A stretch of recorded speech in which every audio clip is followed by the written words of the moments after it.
मैंने matric clear कर ली, उनको नहीं खर्चा भेजा तो उनका मीटर उतर गया, उन्होंने मुझे घर से निकाल दिया। मामू लोगों ने? अच्छा। मेरी दोस्त थी ना, उसके घर वालों ने मुझे एक्सेप्ट किया। कोई किसी को नशे पे नहीं लगाता, अभी बंदा खुद ही लगता है, लेकिन वो मुझे बता सकती थी कि ये नशा नहीं छूटता। पहले मुझे फ्री करवाते रहे हैं, लग गई नशे पे तो मुझे कहते कि तुम 2 नंबर काम करो। उसके भाई को जिंदगी दे घर से भगा दिया। मैं उस लालच से आ गई, नहीं तो वो मुझे दुबई भेजने लगे थे। लड़का मिला, वो पाउडर बेचता था। उसने मुझे कहा तुम्हारी अच्छी जिंदगी हो जाएगी, इस्लाम कबूल करो। मैंने इस्लाम कबूल किया। उसने रेंट पे घर लिया, पाला पड़ती होती थी मैं। उसने अपना नशा नहीं छोड़ा, मेरा छुड़वा दिया। उसके मरने के बाद मेरी माँ ने मुझे कहा कि तुम अपने मजहब में आओगी दोबारा तो मैं तुम्हें दोबारा निकाह कराऊंगी, इलाज करवाऊंगी। लेकिन मैंने कहा मैं अस्सलाम वालेकुम दोस्तों, मैं हूं शारिफ खान। आज जो बहन हमारे साथ मौजूद है, ये पहले गैर मुस्लिम थी, अल्हम्दुलिल्लाह कलमा पढ़कर अब मुसलमान हो चुकी हैं। 16 साल की लड़की इस्लाम की खातिर दर बदर ठोकरे खाती फिर रही है। घर वालों ने निकाल दिया, माँ बाप ने निकाल दिया, फुटपाथ पर लेट करके अल्लाह को याद कर रही है, लेकिन ईमान से नहीं फिरी। घर वालों ने कहा इस्लाम छोड़ के वापस अपने यहाँ पर आ जा, तुझे दुनिया के सारे ऐशो आराम देंगे, लेकिन अल्लाह वाली ये लड़की इस्लाम से नहीं फिरी। चलिए शुरू करते हैं वीडियो, जानते हैं इसकी ज़िंदगी की पूरी कहानी। ये बताएगी आपको कि किस तरह से मेहनत और मुशक्क़त करने के बाद इस्लाम को इसने कबूल किया और इतनी बेपनाह परेशानियां आने के बाद इस्लाम से मुंह नहीं फेरा। तो चलिए शुरू करते हैं वीडियो। नाम है आपका? आयशा। क्या उम्र है आपकी? 20 साल। 20 साल की हो। यहाँ पर कब से हो?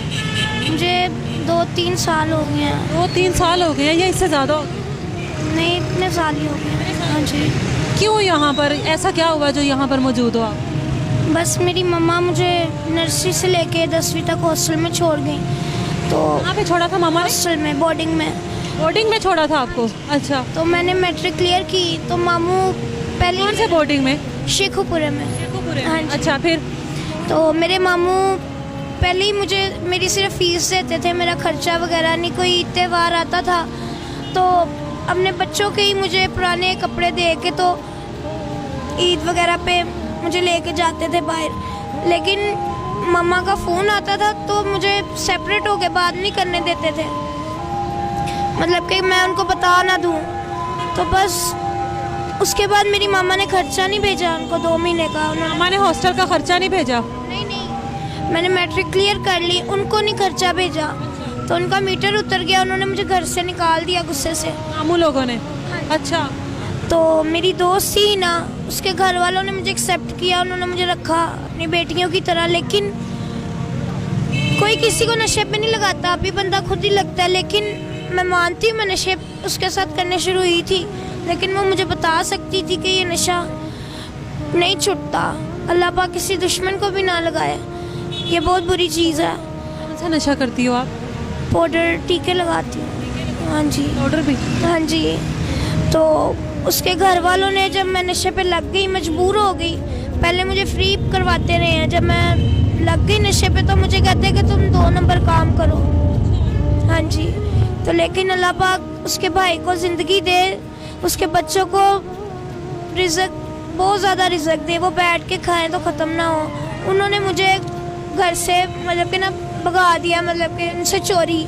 तो मैं वहाँ से उस लालच से आ गई, नहीं तो वो मुझे दुबई भेजने लगे थे। हाँ जी। तो वहाँ से निकली हूँ मैं। मुझे बस इतना पता था कि गड़ी शो में पाउडर मिलता है, क्योंकि वो लेने जाती थी। वहाँ पे मुझे लड़का मिला, वो पाउडर बेचता था, मंशियात। उसने मुझे कहा तुम्हारी अच्छी ज़िंदगी हो जाएगी, इस्लाम कबूल करो, मैं तुम्हारे साथ। पहले क्रिश्चियन थी? हाँ जी। अच्छा। तो मैंने इस्लाम कबूल किया। उसने रेंट पे घर लिया, पाला पड़ती होती थी मैं, लेकिन उसके पहले ही माँ बाप बचपन में ही फौत हो गए थे। तो उसने अपना नशा नहीं छोड़ा, मेरा छुड़वा दिया। से निकाह किया उसने? हाँ जी। अच्छा। जामिया नीमिया से मैंने इस्लाम कबूल किया। खैर उसकी डेथ के बाद, उसके मरने के बाद मेरी माँ ने मुझे कहा कि तुम अपने मज़हब में आओगी दोबारा तो मैं तुम्हें दोबारा निकाह कराऊंगी, इलाज करवाऊंगी। लेकिन मैंने कहा मैं मर जाऊंगी, अपना मज़हब नहीं छोड़ूंगी, ये कोई मजाक तो नहीं है। आपका शोहर क्या फौत हो गया था? हाँ जी। नशे की वजह से फौत हुआ है? कितनी देर आप रही हो उसके साथ? 1 साल हो गया था। 1 साल ही रही हो, फिर वो फौत हो गया? अच्छा। तो अगर मेरी माँ मेरा साथ देती घर का किराया देती रहती तो मैं सपारा भी पढ़ती रहती और मैं दोबारा नशे पे ना लगती। फिर मेरा और मैं कहीं जाती नहीं थी। फिर दोबारा लक्ष्मी चौक आ गई गड़ी शो में आके, तो मैं दोबारा नशे पे लग गई। मैं चाहती हूँ ये नशा छोड़ना। आयशा नाम बताया ना, आयशा यहाँ पर इतने सालों से हो, आप इतनी माशाल्लाह प्यारी हो, अल्लाह ने आपको इतनी प्यारी शक्ल दी है, जवान हो। यहाँ पर क्या क्या परेशानियाँ हैं, क्या क्या कुछ होता है यहाँ पर? एक लड़की तो वैसे घर से निकल आए तो उसके लिए बड़े मसाइल होते हैं, आप तो दिन रात गुजारती हो यहाँ पर। आप सही कह रहे हैं। यहाँ पे आके पहले लड़के तंग करते हैं, कभी पानी वाले शापर मार देते हैं बच्चे, कभी ईंटें मारते हैं, पत्थर मारते हैं। वो ये नहीं समझते कि हम भी इंसान हैं। इसे इतना बुरा बिहेव करते हैं हमारे साथ। हम कहीं पे बैठ जाएं, हमें अपने गिलास में पानी नहीं पीने देते। क्या हम इंसान नहीं हैं? क्या हमारा दिल नहीं है? कहीं दुकान पे चले जाओ तो रोटी नहीं खाने देते। मैं मानती हूँ ठीक है हम गंदे मंदे रहते हैं, लेकिन अगर हमारे पास कोई रहने की जगह हो तो कभी भी जिंदगी में हम अपने आप को गंदा ना रखें। ठीक है, मुलाजम आते हैं, अभी मेरे पास यही बिस्तर है। मुलाजम आते हैं, आके डंडे मारते हैं, कहते हैं यहाँ से चले जाओ। आप बताओ हम कहाँ पे जाएं? पुलिस मुलाजिम जो होते हैं जी, और ऊपर से आते हैं डंडे मारते हैं। ये नहीं देखते कि औरत ज़ात है, बिस्तर भी जला देते हैं बिस्तरों को। जी, उन्होंने ये नहीं कभी सोचा कि हम किस तरह। मैं मांग के अभी एक मौलवी साहब कंबल दे के गए थे, अल्लाह पाक उन्हें बहुत ज़्यादा दे, सबको दे के गए थे। तो ये मैंने मांग के कंबल किया, नहीं तो कल परसों मेरा पूरा बिस्तर जला के चले गए हैं। रिक्वेस्ट है हुकूमत के आगे कि ठीक है हम अगर इधर सोए हैं तो हम कहाँ पे जाए, हमारे लिए कोई जगह बना दें या कोई इदारा बना दें जिधर हम रहें। कोई ठीक है फिर चोरी भी नहीं कोई नशे करेगा, लेकिन हमने मना करे कि हमारे बिस्तर तो ना जलाए। हमें अच्छा, यहाँ पर कभी रात को सोए हुए कभी कुछ, क्योंकि आप अच्छी हो, जवान हो, कोई ऐसी हरकत हुई हो आपके साथ, कभी कोई किसी ने कोई कुछ किया हो? बिल्कुल ऐसी है। अभी रात को मैं पहले अकेली सोती थी, अब मतलब कि यहाँ पे भाई बना हुआ है, मैं इनके साथ बिस्तर बिछा लेती हूँ। क्यों? क्योंकि ज़बरदस्ती आके ज़बरदस्ती करते हैं, ये नहीं देखते कि अगला मजबूर है। तो वो तो शुक्र है अब मैं पब्लिक प्लेस में रहती हूँ तो यहाँ पे कोई तंग नहीं करता। प्लेस में भी एक औरत महफूज नहीं है। खुले आसमान तले सोना आसान बात नहीं है, एक जवान लड़की के लिए तो बिल्कुल भी नहीं है। तो क्या आपके साथ ये सब करते हैं ये लोग? आते हैं, बैठते हैं, कहते हैं जी आपका नशा छुड़वाएंगे, आपको घर ले जाते हैं। लेकिन मुझे पता है आप अपना मतलब निकालेंगे और बाद में छोड़ देंगे, इसलिए मैं किसी के साथ मैं मांगना पसंद करती हूँ। अल्लाह के नाम पे मांग के अपना नशा पानी पूरा कर लेती, लेकिन मैं किसी के साथ नहीं जाती। और बहुत ज़्यादा लोग आते हैं। ठीक है, एक दफ़ा बस हुआ था मेरे साथ के मुझे एक नशेई ने कट दिखा के ज़बरदस्ती करने की कोशिश की थी, लेकिन मेरे साथ जो भाई सोते थे ना उन्होंने मुझे बचाया। उन्होंने किसी जगह पर खुले आसमान तले ज़बरदस्ती करने की कोशिश? हाँ जी, क्योंकि सुबह अज़ानों का टाइम था, दुकानें बंद थी। अगर भाई ना होते, मैं अकेली होती तो शायद वो मेरे साथ ज़बरदस्ती कर लेता है। महफूज नहीं है यहाँ पे, लेकिन ये है कि जब से भाई वगैरह के साथ सो रही हूँ उनको अल्लाह पाक बहुत ज़्यादा दे। नशा तो करते हैं लेकिन मुझे अपनी बहन। आपने अपना मज़हब चेंज किया, एक इंसान के लिए, एक लड़के के लिए अपना शोहर बनाया उसको, और आज अपने मज़हब पर कायम रहने के लिए आप सड़कों पर हो। क्या ये नशा तो आपको लग गया, इसको छोड़ना चाहती है? हाँ जी, मैं छोड़ना चाहती हूँ, लेकिन आज भी 2-3 लोग आए थे मुझे लेने के लिए। लेकिन आपको पता है कि पहले भी मुझे मेरी दोस्त की फैमिली ने इस तरह किया है कि मुझे गलत रास्ते पे लगाने का। तो इसीलिए मैं चाहती हूँ कि अगर मेरी कोई मदद करना चाहता है ठीक है तो इस तरह करें कि या दाखिल करा दें। ठीक है, सब लोगों को पता हो कि आपको कहाँ लेकर। हाँ जी, या फिर थाने में जाके वेरिफिकेशन करवा के फिर मुझे लेके जाएं।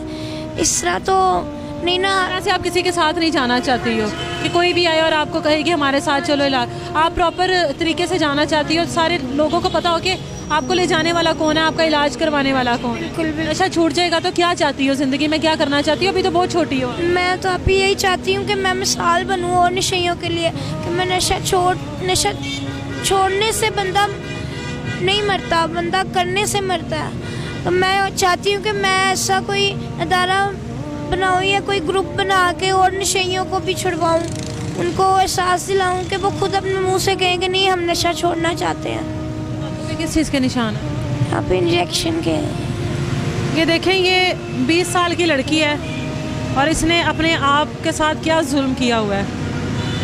ये हमारे मुल्क की बच्ची है, हमारे पाकिस्तान की बच्ची है और अपने मज़हब पे कायम रहने की वजह से आज ये सड़क पर है। पिछले 2-3 साल से ये सड़क पर ख्वार हो रही है। मेरी रिक्वेस्ट है इस टाइम सारिम बरनी साहब से, जो इस तरह के लोगों को पनाह देते हैं, इस तरह के लोगों का इलाज करवाते हैं। सारिम बरनी साहब, ये लड़की आपका इंतज़ार कर रही है, ये किसी ऐसे मसीहा का इंतज़ार कर रही है कि जो आए, जो इसको लेकर जाए प्रॉपर तरीके से, जिसके बारे में सबको पता हो कि ये आयशा को ले जाने वाला कौन है, आयशा का इलाज करवाने वाला कौन है। क्योंकि आयशा के साथ 2 बार धोखा हो चुका है, मुझे नहीं लगता कि तीसरी बार फिर से धोखे की गुंजाइश रहती है। ये लड़की किसी मसीहा की तलाश में है और उम्मीद कर सकते हैं कि कोई ना कोई मसीहा आएगा और इसको यहाँ से लेकर जाएगा और इसको बेहतर ज़िंदगी देगा। उम्मीद करता हूं दोस्तों वीडियो आपको पसंद आई होगी। वीडियो पसंद आई हो तो मेरे चैनल को सब्सक्राइब करके बेल आइकन पर ऑल का बटन जरूर सेलेक्ट कर लेना। इंशाअल्लाह ताला इसी तरह की एक और वीडियो लेकर के बहुत ही जल्द आपके सामने हाजिर होऊंगा। दोस्तों, जो लोग अल्लाह की रस्सी को मजबूती से पकड़ लेते हैं, उनको दौलत दो, शोहरत दो, कुछ भी दो, फिर वो ईमान से नहीं फिरते हैं। और जो लोग ईमान से फिर जाते हैं वो इस तरह के हो जाते हैं कि उनको सिर्फ और सिर्फ दुनिया में यकीन होता है, आलम बरज़ख और अल्लाह पर उनको यकीन नहीं होता है। तो कैसी लगी ये वीडियो, प्रतिक्रिया अपनी कमेंट में ज़रूर देना। इंशाअल्लाह ताला फिर मिलूंगा एक नई वीडियो के साथ। तब तक के लिए खुदा हाफिज़।